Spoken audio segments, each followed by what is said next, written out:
આજે વિશ્વ ચકલી દિવસ પક્ષી પ્રેમી આ ચકલીની પ્રજાતિને બચાવવા માટેનું અભિયાન ચાલી રહ્યું છે। ત્યારે સુરેન્દ્રનગર જિલ્લાના ધાંગધ્રાના શંભુભાઈ ચકલીઓને બચાવવા માટે 2012થી એક અભિયાન ચલાવી રહ્યા છે। તેમણે 51,000 લાકડાના ચકલી ઘર બનાવવાના સંકલ્પ સાથે તેનું લોકોને વિતરણ કરી ચકલી બચાવવા માટે અપીલ કરી છે। 51,000 મજબૂત લાકડાના ઘરથી બનાવીને વિતરણ કરવામાં તેમને 10થી 12 વર્ષ જેટલો સમય લાગ્યો। તેમણે તળાવ, મંદિર, બગીચા, કોલેજ, સ્કૂલમાં જાતે જઈને ચકલી ઘર લગાવ્યા છે।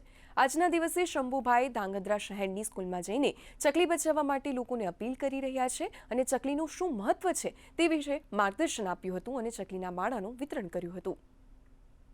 મેં જ્યારે પ્રણ લીધે 51,000 ચકલી ઘરનો જે 2025માં પૂરો કર્યો અને મને એવું થયું કે આ સેવાને હું આવી રીતે ચાલુ રાખું તો આવા વિશેષ દિવસે આજે મેં 10 સ્કૂલોમાં જઈને દરેક સ્કૂલોમાં ચકલી ઘર આપ્યા છે અને વિદ્યાર્થીઓને એવા જાગૃત કર્યા છે કે આ આપણી લુપ્ત થતી પ્રજાતિ જે ચકલીને આપણે બચાવવાનો પ્રયાસ કરી અને આપણે ભલે કોઈ આપણી ઘર મળે કે ન મળે તો આપણે આપણા વેસ્ટ સામાનમાંથી ઘર બનાવી અને ઘરે રગાવી અને આ પ્રજાતિનો વિકાસ કરી અને ચકલી દિવસની ઉજવણી કરી તે હેતુથી આજે 10 સ્કૂલમાં મેં વિતરણ કરે છે અને બાળકોને વિદ્યાર્થીઓને સમજાવે છે।